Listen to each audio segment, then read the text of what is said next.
suñu wax ci mbirum parrainage bi lu leer ñun nanguwuñu ñuy xajji ak seen ci mbiru parrainage ma daal di ko teg ñi duñ ko teg ñële loolu la ñu mës a wax te loolu démocratie laaj parce que constitution moo ne tous les citoyens sont égaux devant la loi loolu la constitution wax nangu nañ sax de que kuy dem élection présidentielle wan nga war a wane nag réew mi que am na loo peese tuuti loolu lu mën dégg waaye jógee foofu ba daal di taxaw loo xam ne dafay ñuroo pré-élection maanaam dañu def élection yu jiitu élection yi loolu constitution nanguwul loolu te nag li tax mu garaaw bu ñu demee nar a dem ba ci lu diise noonu lu tax ñu bàyyi référendum bi jaar waxuñu ko fa te référendum bi il y a quelques mois rek jël ay mesures ñàkk solo di ci voteloo nit ñi Sénégal ci référendum dépenser suñuy ay milliards mooy wane ne lii du c'est pas sérieux bu sérieux foofu lañ koy waxtaanee parce que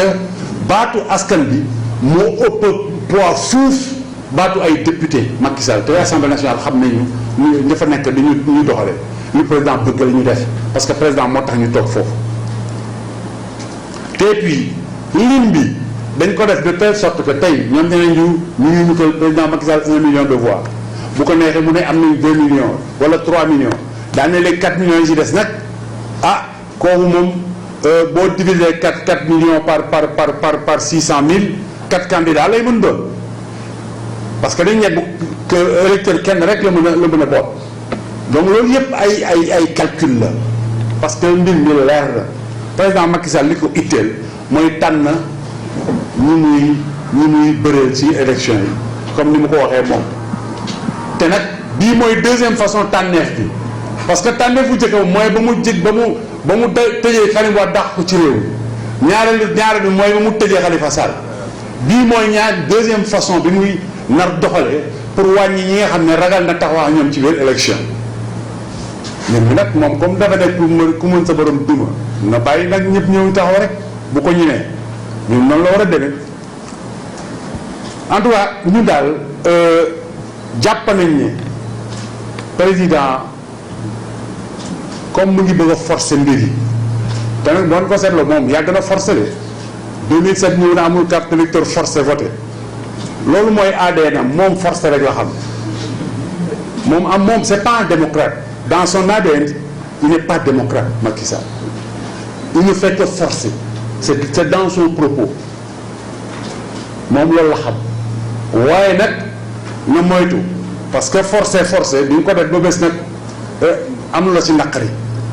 parce que peuple moom kenn du ko fooye na laaj ki ko fi jiitu woon kon ñu daal li ñuy ñaan mooy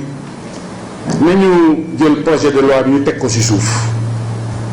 ba ñi ko war a waxtaan ni yépp toog seq waxtaan bi waxtaan ko ci njekk ak teraanga te nag ñu jël question yépp teg ko ci taabal bi parce que waxtaan bi du parrainage ak tey Macky Sall lu muy woote d'accord naa discuter ñëw leen pourcentage sax mën nañu ko wàññi mais ce n'est pas que ça le débat sur le processus électoral Macky Sall candidat tey lu invitation bi invité mu ngi ko limité ci discussion parrainage aucune réponse ci affaire carte électeur yi ñu téye aucune réponse sur le dispositif pour permettre aux gens de s'inscrire dans de bonnes conditions jël délai inscription yi ramassé ko 23 avril lay jeex lépp fexe pour bañ ñi nga xam ne inscrire guñu bu ñu inscrire bu ñu voté duñ ko voté waxtaan bi am lépp la war a jël en considération te parrainage sax waru ci jiitu carte électeur yi moo ci war a jiitu ñu soog si teg affaire parrainage du carte électeur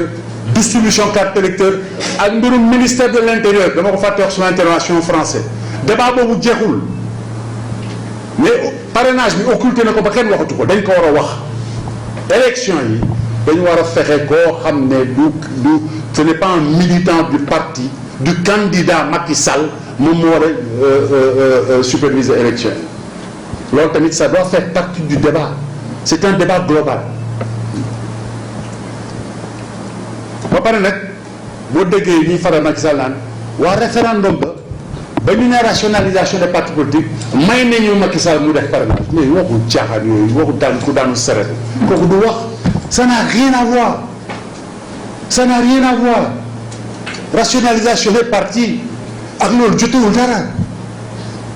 Et c'est comme un argument officiel c'est-à-dire dañ def tëju seen laboratoire yi ne koy wax na nga wax lii wax boobu am wax bu gën a doxee du point de vue intellectuel